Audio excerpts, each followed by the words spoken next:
हम सबके जन्म लेना का कोई ना कोई उद्देश्य है। पशुओं के जन्म लेने का भी उद्देश्य है, क्योंकि बिना किसी उद्देश्य के किसी का जन्म नहीं हो रहा है। पशुओं के जन्म का उद्देश्य भोग है, जो उन्होंने मूल जन्म में किए उन कर्मों का भोग है। वहां केवल भोग है, कोई नया कर्म नहीं, कोई साधना नहीं, कोई यज्ञ नहीं, कोई दान नहीं, कोई शुभ कर्म नहीं। वहां केवल भोग है, केवल भोग। तो जितनी मानव से इतर योनियां हैं, पशु की हो, पक्षी की हो, 4 प्रकार के शरीर हैं: जरायुज, उद्भिज, अंडज और स्वेदज। और जल में रहने वाले, थल में रहने वाले, अंतरिक्ष में रहने वाले जितने भी शरीरधारी जीव हैं, उनके 2 भाग हैं। एक है कर्म योनि, एक है भोग योनि। कर्म योनि तो केवल मनुष्य की है, बाकी सबकी तो भोग योनि है। इसलिए एक बात मैं कहता हूं, भोग तो सब योनियों में प्राप्त हो सकते हैं, पर योग केवल मानव जन्म में ही प्राप्त होता है। भोगने के लिए सारी योनियां पड़ी हैं, खाने पीने के लिए सब योनियां हैं। आहार निद्रा भय मैथुनम बराबर है सब में, पर योग के लिए, परमात्मा को जानने के लिए, यज्ञ करने के लिए और मुक्ति को प्राप्त करने के लिए तो एक ही योनि है, जिसका नाम है मानव की योनि। बाकी सब भोग योनि अनंत पड़ी है। तो जब जीवात्मा मानव के शरीर में आता है तो उसके जन्म के 2 उद्देश्य हैं। हमारे जन्म लेने के देवियों सज्जनों 2 उद्देश्य हैं। यह तो अभ्युदय, संसार में उन्नति करना, निश्रेय सिद्धि और मुक्ति को प्राप्त करना। जिसने जन्म लेकर के ना तो संसार में यश कमाया और ना भगवान के आनंद की प्राप्ति की, उसने केवल अपने मां के दूध को लजाए से ज्यादा कोई कर्म नहीं किया। ते मृत्यु लोके भूमि भार भूता, वो मनुष्य तो मृत्यु लोक में धरती पर भार है। मनुष्यारूपेण मृगाश्चरन्ति, मनुष्य के रूप में पशु ही है 2 पैर वाले। इसलिए हमारे जन्म के 2 उद्देश्य, ऐहिक उन्नति और पारलौकिक उन्नति। यज्ञ में जब बैठते ऐहिक उन्नति, संसार को सुगंधी फैलाना। तब मैं एक बात कहता हूं, जब यजमान घी और सामग्री की आहुति यज्ञ में देता है, यज्ञ क्या फैलाती है? सुगंधी फैलाती है। तब यजमान का यज्ञ तब सार्थक है जैसे वो यज्ञ के द्वारा जगत में सुगंधी फैलाता है, वैसे शुभ कर्मों के द्वारा भी जगत में सुगंधी फैलाता है। और सब दुनिया के लोग क्या कहें? ऐसा व्यक्ति है, ऐसा बालक है, ऐसी बहू है, ऐसी बेटी है, भगवान सबको दे। यह आपके जीवन की सुगंध है। आपने जन्म लिया और आपने अपने परिवार की कीर्ति नहीं बढ़ाई, आपने अपने देश का मान नहीं बढ़ाया, आपने अपना सर ऊंचा करके नहीं जिए, तो जन्म लेना क्या है? व्यर्थ ही है। ऐसे ने तो अपनी मां की कोख को लजाई है। तो पहला उद्देश्य दे दिया, ऐसे शुभ कर्म करते चले जाओ कि तुम्हारा यश संसार में सुगंध। याद रखना, कल एक बात आपने सुनी होगी, यज्ञ का सार क्या है? गंध। यज्ञ के बाद क्या बचती है? बोलो, गंध बचती है। आपने इतनी सारी सामग्री रखी थी यहाँ, एक परात मिला करके, इतना सारा घी था, समिधाई थी, अब कहाँ है? इतनी सी राख हो गई, कहाँ चली गई? नष्ट हो गई? नहीं, चारों ओर फैल गई है। और यज्ञ तो समाप्त हो गया, और यज्ञ की सुगंध समाप्त नहीं होती। तब कह दूं, यजमान जब शुभ कर्म करता है, भले वो संसार से चला भी जाए, उसका शरीर तो समाप्त हो जाता है और उसके कर्मों की सुगंध कभी समाप्त नहीं होती। आपने देखा होगा, मैं जब ये चर्चा करता हूं तो एक बात जोड़ कहता हूं कि हम जितने यहाँ बैठे हैं, हम में से किसी को भी अपनी 5वीं पीढ़ी के दादा का नाम आज याद नहीं होगा। किसी को हो सकता है 5वीं पीढ़ी तक, पर 6ठी पीढ़ी में तो मुश्किल ही याद होगा किसी को। और 6-7 पीढ़ी होने में 200-250 साल का समय लगता है। 200-250 साल पुराने अपने दादा का नाम याद नहीं रहता, पर 9.5 लाख वर्ष पुराने सरवन कुमार का नाम सबको याद है। 9.5 लाख वर्ष पहले राम का नाम सबको याद है। उनका शरीर हमारे बीच में युग बीत गए, उनके कर्मों की सुगंध आज भी बोलो चारों ओर फैल रही है। आज जब कहते घर में बेटा हो तो जल्दी बोल दो श्रवण कुमार जैसा बेटा हो। इसका मतलब क्या है? कर्मों की सुगंध कभी समाप्त। तब मैं यजमानों बंधुओं एक निवेदन करना चाहता हूं, जैसे आप यज्ञ की इनको दिखाओ, जल्दी जल्दी दिखाओ।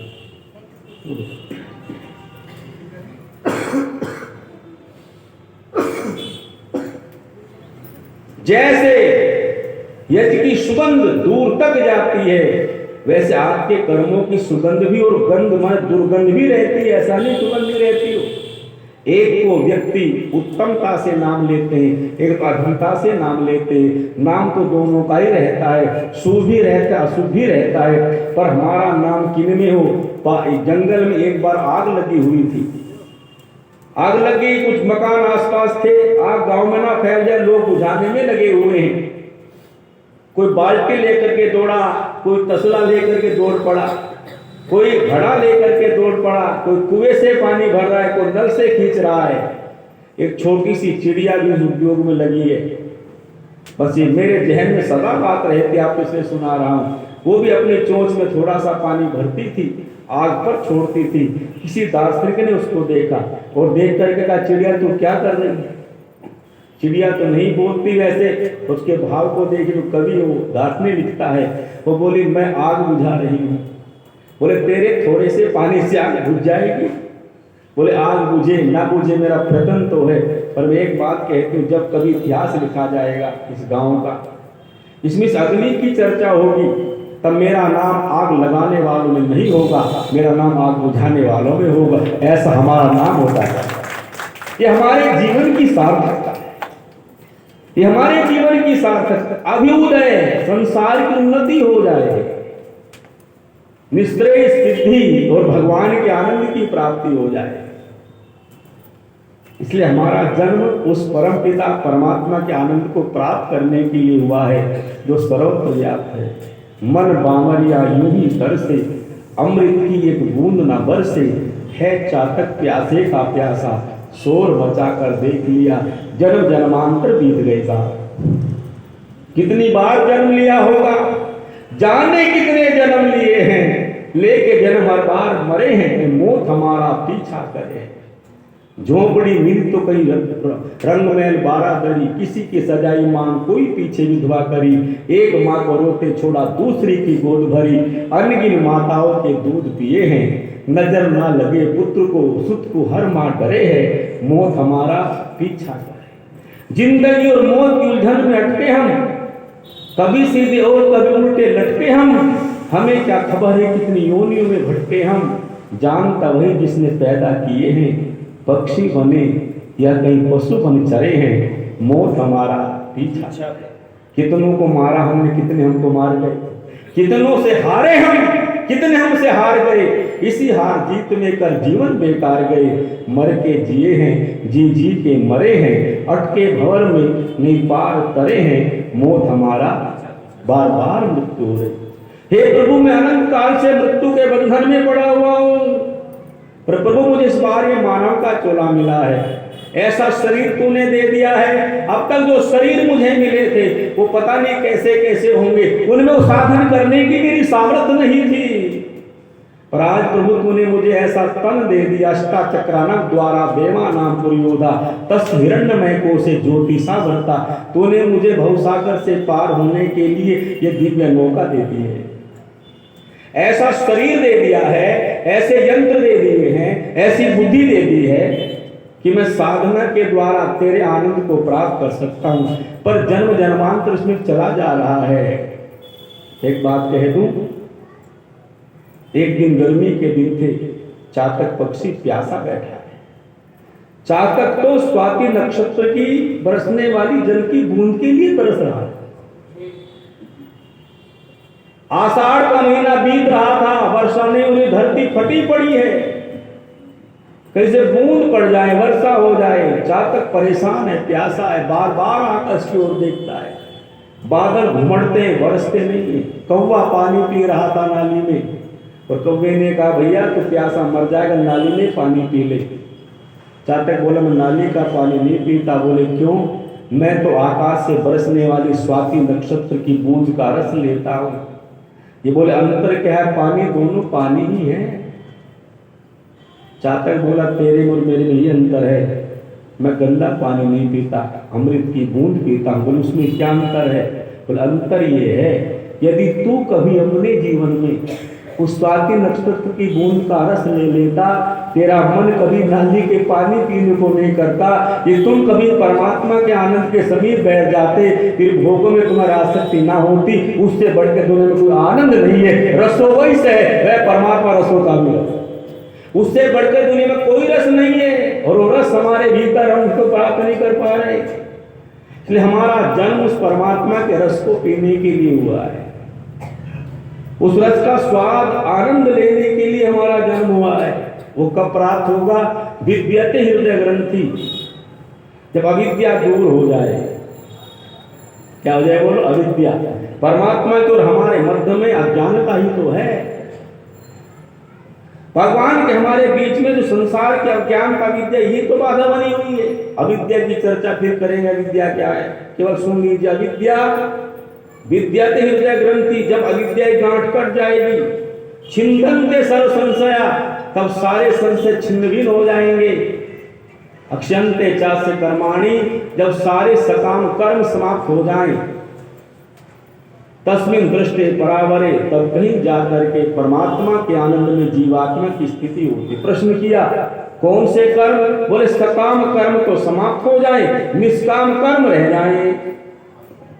तो उत्तर दिया काम तो सब कामना से किए जाते हैं। सुनो ध्यान से, कर्म तो सब बोलो कामना से ही। फिर निष्काम कर्म क्या है? तो योगेश्वर कृष्ण गीता में एक शब्द दे रहे, कहते दुनिया के जितने भी काम हैं वो सब सकाम है, यज्ञ केवल निष्काम।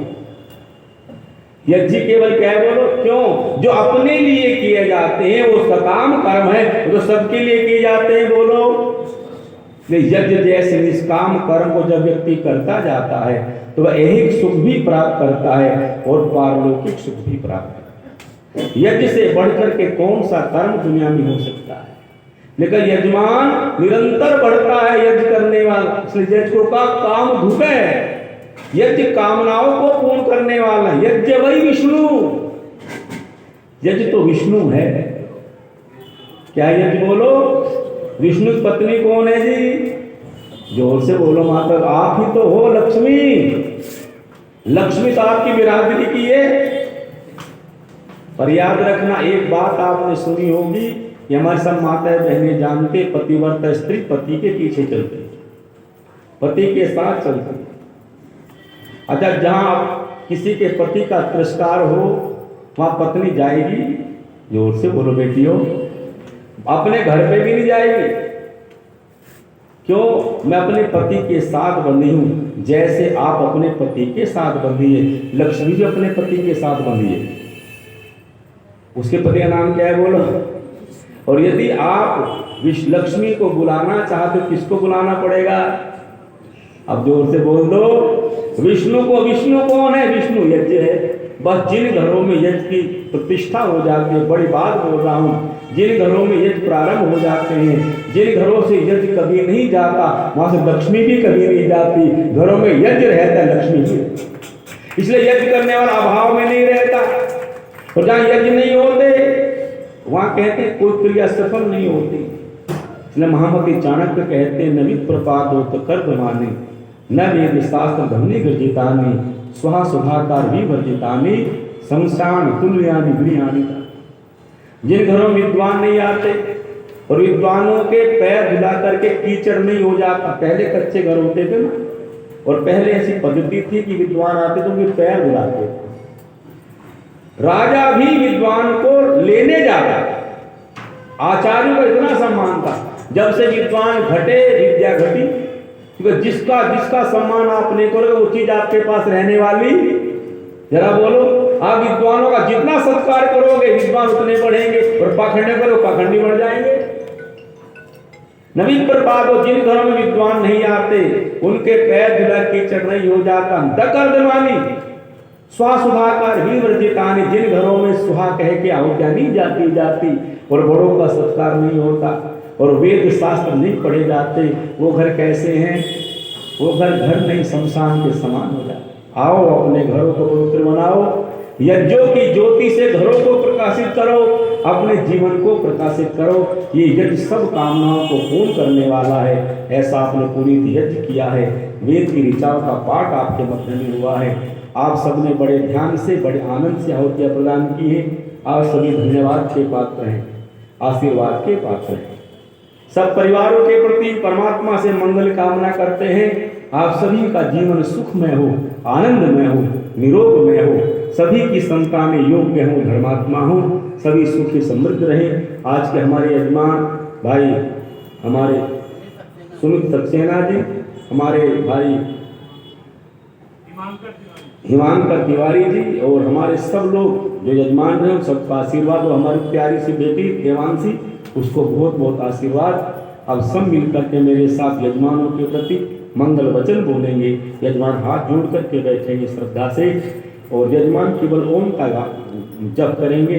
आप सब बोलिए ओम उत्तिष्ठ ब्रह्मणस्पते देवान यज्ञेन बोधय आयु प्राणम प्रजाम पशून कीर्ति यजमानं च वर्धय। ओम सत्यः सन्तु सफलाः सन्तु पूर्णाः सन्तु शुभाः सन्तु यजमानानां कामाः। ओम सौभाग्यमस्तु, ओम शुभम भवतु। हाथ उठाएंगे ऐसे, बोले ओम स्वस्ति स्वस्ति स्वस्ति। ओम